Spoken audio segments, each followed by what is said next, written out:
India in February 2026, we will send a representative delegation.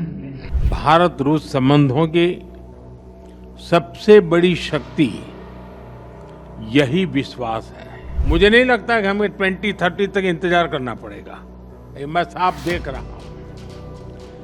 हम उस लक्ष्य को समय से पहला पूरा करने के संकल्प के साथ आगे बढ़ रहे हैं और मेरा विश्वास बढ़ रहा है। आप जैसे बिजनेस लीडर्स हैं, आपकी ऊर्जा, आपका इनोवेशन और आपका एम्बिशन, यही हमारे संयुक्त भविष्य को आकार देते हैं। Of major companies and banks, heads of regions, parliamentarians from both our countries. In a word, all those who are really involved into practical efforts to develop the multifaceted Russian-Indian cooperation in the field of imports and exports, finances and investment. I assume that at the numerous panel sessions and expert discussions, you addressed a wide range of specific issues of economic cooperation between Russia and India. But most importantly, the forum saw the establishment of new business contacts, launch of negotiations on future commercial deals, and the start of promising mutually beneficial projects. Let me stress, most importantly, when we conceived and proposed this forum, it was initially intended to show what multifaceted opportunities our cooperation can offer, and to make it clear the Russian delegation did not only come in order to discuss energy issues and sign contracts for the supplies of oil and gas. What we want is development of our multifaceted relations with India on various fields. His Excellency Prime Minister stressed on many occasions in our private talks that India has vast and growing opportunities in many fields, but up until now they haven't been used to the extent both parties want to see it. That is exactly the reason why we convened this forum. And speaking frankly, first and foremost, it focuses on the opportunities of the Indian economy, and we want to familiarize our economic operators with these opportunities so that both parties can satisfy the needs of each other. It is essential, since those are solid and multifaceted ties between Russian and Indian businesses that are one of the main pillars of special and privileged strategic partnership of our countries. Indeed, Russia and India are long-time trade partners. Trade volumes are growing at a sustainable pace, and over the past 3 years we saw a record increase of up to 80%. As a result, last year the Russian-Indian trade volume reached $64 billion. At the same time, it's obvious that there are vast opportunities for further increase of bilateral trade and investment. Russia and India have big consumer markets and an impressive economic, technological and resource potential. Once again, I would like to stress that under the leadership of His Excellency Modi, India is conducting an absolutely independent and sovereign policy, and at the same time achieves very good results in the economic field. Today, the Indian economy is one of the fastest growing in the world. Figures speak for themselves. Over a decade, the GDP of the country has almost doubled, and in terms of the purchasing power parity, it increased by 2.5 times. Thanks to the sound economic policy and such landmark initiatives by Prime Minister Modi as Make in India program, India is strengthening its technological sovereignty. The Indian processing and light industry, IT sector, and pharmaceuticals take leading positions in the world. In Russia, we study the Indian experience with interest, and it is used in implementation of our national programs of import substitution and localization of products with high value added. The leadership of two countries, and Prime Minister Modi and I in person, pay particular attention to deepening multifaceted economic ties between Russia and India. Following today's negotiations, we adopted the program for the development of Russian and Indian economic cooperation. This comprehensive document aims at making sure that we can achieve the goal Mr. Modi and I set for ourselves, so that we can increase the trade volume by 2030 to $100 billion. It requires most active efforts of business communities from both countries, aimed at further expanding and diversification of trade volumes and building balanced structure of reciprocal trade. Given the significant trade processes of Russia, the Russian business, our companies are ready to manifold increase the purchase from India of a widest range of goods and services. We are interested in it, dear friends, because it makes our economy more resilient. From their part, Indian entrepreneurs, as was demonstrated by the forum, are equally interested in trading with Russia. They have something to offer, so the synergy is obvious. So it would only be logical that projects contributing to greater supplies of Indian products to Russia receive priority attention in implementation of the new export support program recently adopted by the government of Mr. Modi. From my part, I would like to assure the business circles that all useful initiatives aimed at development of mutual economic exchanges will be further supported by Russian ministries and authorities. No doubt, the key role in creating conditions for a truly free trade between our countries is played by the Intergovernmental Commission. It is important that together in close cooperation we eliminate the Romanian customs and administrative barriers which stay in the way of reciprocal movement of goods, services and capitals. In this regard, a strong impetus, as it seems, could be given by rapid signature of a preferential trade agreement between India and the Eurasian Economic Union. Free trade is unthinkable without a resilient system of bilateral settlements and reliable payment and insurance mechanisms. Tangible advantages are offered by the use of national currencies. It makes it possible to ensure uninterrupted financial transactions regardless of external developments. And obviously, accessibility of transport and logistics communications plays a crucial role. A lot is already being done in this regard. Implementation of the project to create the corridor south-north from Russia and Belarus to the Indian Ocean is ongoing, and infrastructure modernization of the Northern Sea route is being modernized in order to use it for the supplies of Indian goods to the world markets. Obviously, the cooperation of our two countries should not be limited to trade alone. We should move on and enhance our industrial cooperation. Together we should create new cutting-edge products and strengthen technological alliances. First and foremost in such advanced and knowledge-intensive sectors as digitalization, autonomous robotics, pharmaceuticals, including synthesis of efficient pharmaceuticals and production of high-tech medicine equipment. We are ready for broad cooperation with India in the field of artificial intelligence, where our countries have already advanced a lot. Russia is interested in participating in the India in February 2026. We will send a representative delegation.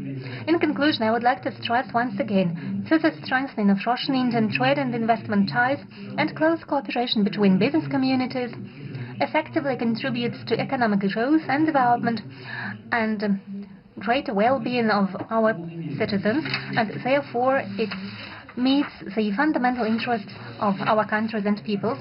I would like to wish to the participants and organizers of the forum all the best. Thank you for your attention.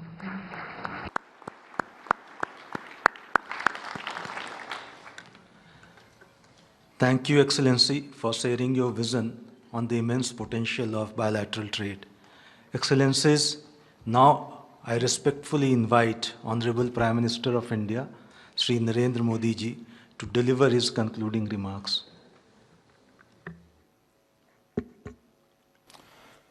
Your Excellency, my friend राष्ट्रपति Putin, Bharat और रूस business के सभी leaders, देवी और सज्जनों, नमस्कार।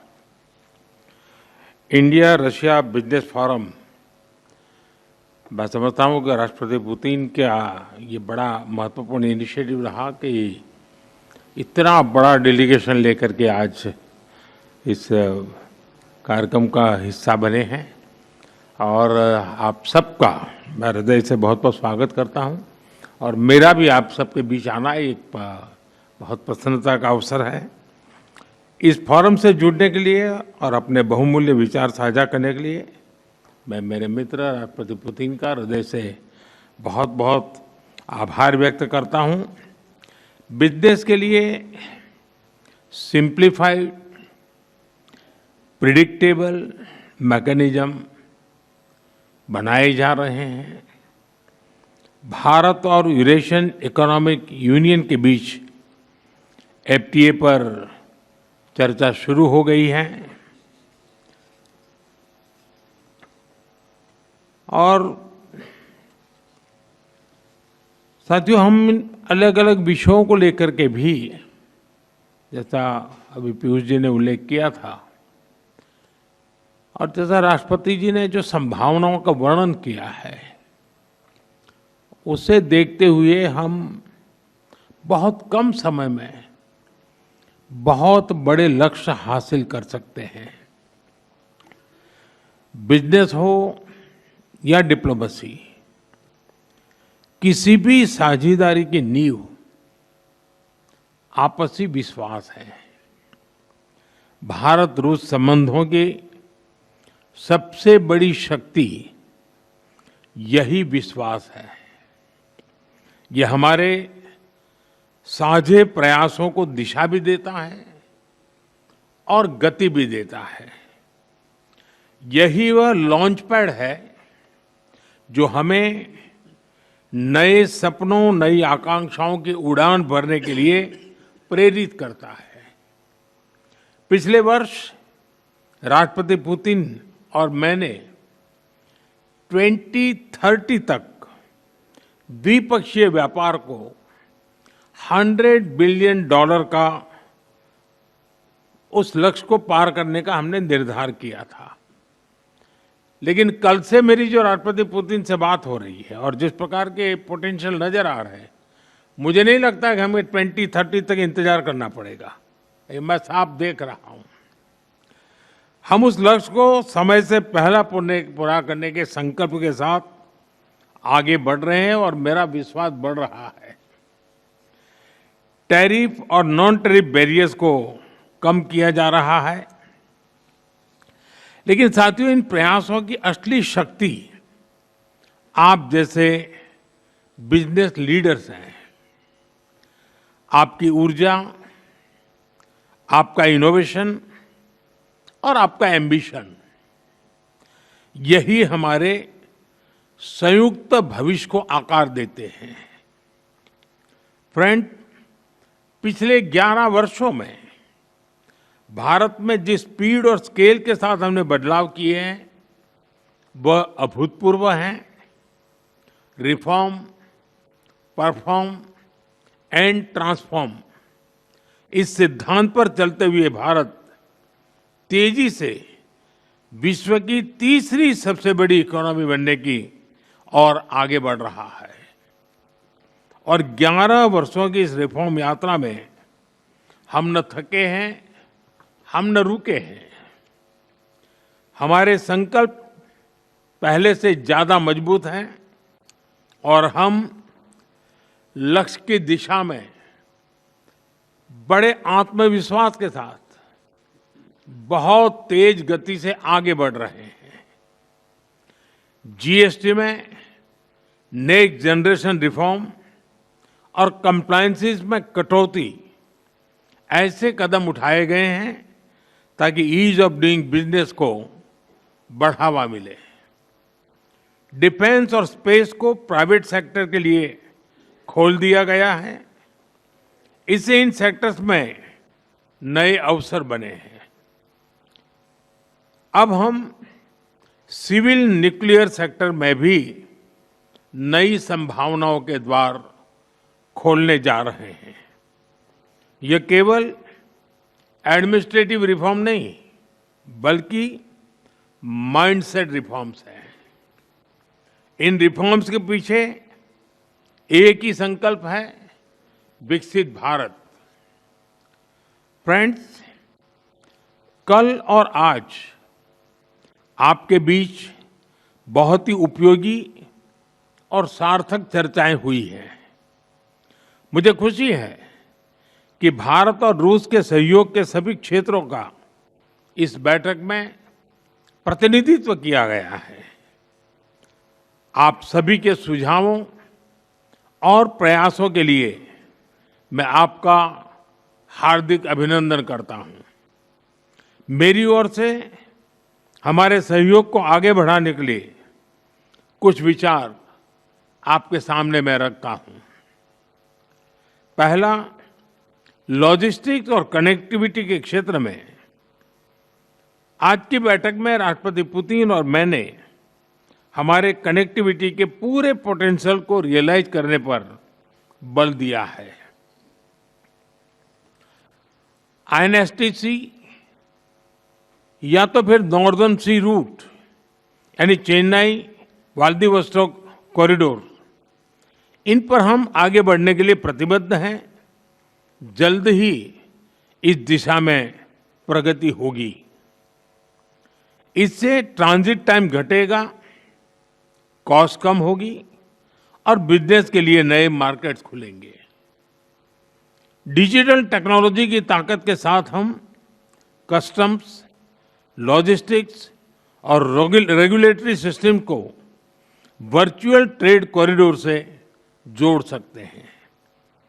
इससे customs clearance तेज होगा, पेपर वर्क घटेगा और कार्गो मूवमेंट अधिक सीमलेस बनेगा। दूसरा, मरीन प्रोडक्ट्स। हाल ही में रूस द्वारा भारत से डेयरी और मरीन प्रोडक्ट्स के निर्यात के लिए भारतीय कंपनियों की लिस्ट में विस्तार किया गया है। इससे भारत के एक्सपोर्टर्स के लिए नए अवसर बने हैं। भारत के high quality marine products, value added sea food, processed food, इसकी बड़ी मात्रा में ग्लोबल डिमांड है। हम cold chain logistics, deep sea fishing और फिशिंग हार्बर्स के मॉडर्नाइजेशन में जॉइंट वेंचर और टेक्नोलॉजी पार्टनरशिप बना सकते हैं। इससे रूस की डोमेस्टिक डिमांड भी पूरी होगी और भारतीय उत्पादों को नए मार्केट भी मिलेंगे। तीसरा, automobile sector. Bharat affordable, efficient EVs, two wheelers और सीएनजी मोबिलिटी सॉल्यूशंस में आज ग्लोबल लीडर है। रूस एडवांस मटेरियल का बड़ा प्रोड्यूसर है। हम मिलकर ईवी मैन्युफैक्चरिंग, ऑटोमोटिव कंपोनेंट्स और शेयर्ड मोबिलिटी टेक, इसमें साझेदारी कर सकते हैं। इससे हम न केवल अपनी जरूरतों को पूरा कर सकेंगे, बल्कि ग्लोबल साउथ, विशेषकर अफ्रीका के विकास में भी योगदान दे सकते हैं। चौथा, फार्मा। भारत आज विश्व भर में किफायती मूल्यों पर उच्चतम क्वालिटी की दवाइयां सप्लाई कर रहा है। इसलिए भारत को फार्मेसी ऑफ द वर्ल्ड भी कहा जाता है। हम दोनों मिलकर joint vaccine development, cancer therapies, radio pharmaceuticals और एपीआई सप्लाई चेन में सहयोग कर सकते हैं। इससे हेल्थ केयर सिक्योरिटी भी बढ़ेगी और नई इंडस्ट्रीज भी विकसित होगी। पांचवा, टेक्सटाइल, भारत के पास नेचुरल फाइबर से लेकर टेक्निकल टेक्सटाइल तक विशाल क्षमता है। डिजाइन, हैंडीक्राफ्ट्स और कारपेट्स में हमारी वैश्विक पहचान है। रूस पॉलीमर और सिंथेटिक रॉ मटेरियल्स का बड़ा प्रोड्यूसर है। हम साथ मिलकर रेजिलिएंट टेक्सटाइल वैल्यू चेन बना सकते हैं। इसी तरह फर्टिलाइजर, सिरेमिक्स, सीमेंट मैन्युफैक्चरिंग और इलेक्ट्रॉनिक जैसे क्षेत्रों में भी सहयोग की कई संभावनाएं हैं। साथियों, सभी क्षेत्रों में सहयोग बढ़ाने में मैन पावर मोबिलिटी की महत्वपूर्ण भूमिका है। भारत आज दुनिया की स्किल कैपिटल के रूप में उभर रहा है। हमारा युवा talent technology, engineering, health care, construction, logistics, हर क्षेत्र में ग्लोबल रिक्वायरमेंट्स को पूरा करने की क्षमता रखता है। रूस की डेमोग्राफिक और इकोनॉमिक प्रायोरिटीज को देखते हुए यह साझेदारी दोनों देशों के लिए अत्यंत उपयोगी है। जब हम भारत के टैलेंट को रूसी भाषा और सॉफ्ट स्किल में ट्रेनिंग देंगे तो हम मिलकर एक ऐसी रशिया रेडी वर्कफोर्स तैयार कर सकते हैं जो दोनों देशों की शेयर्ड प्रॉस्पेरिटी को गति देगी।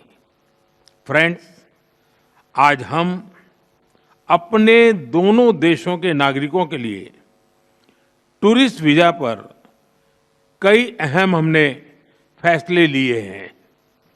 इससे दोनों देशों के बीच टूरिज्म को बढ़ावा मिलेगा, टूर ऑपरेटर्स के लिए नए बिजनेस अपॉर्चुनिटीज बनेगी और रोजगार के नए अवसर खुलेंगे। फ्रेंड्स, आज भारत और रूस को इनोवेशन, को प्रोडक्शन और को क्रिएशन की नई यात्रा पर साथ चल रहे हैं। हमारा लक्ष्य आपसी व्यापार बढ़ाने तक सीमित नहीं है। हम पूरी मानवता की भलाई सुनिश्चित करना चाहते हैं। इसके लिए ग्लोबल चैलेंज का स्थायी समाधान तैयार करना है। भारत इस यात्रा में रूस के साथ कंधे से कंधा मिलाकर चलने के लिए पूरी तरह से तैयार है। मैं आप सबसे कहना चाहता हूं, कम make in India, partner with India and together let us make for the world. इन्हीं शब्दों के साथ मैं राष्ट्रपति पुतिन और आप सभी का आभार व्यक्त करता हूं। बहुत बहुत धन्यवाद।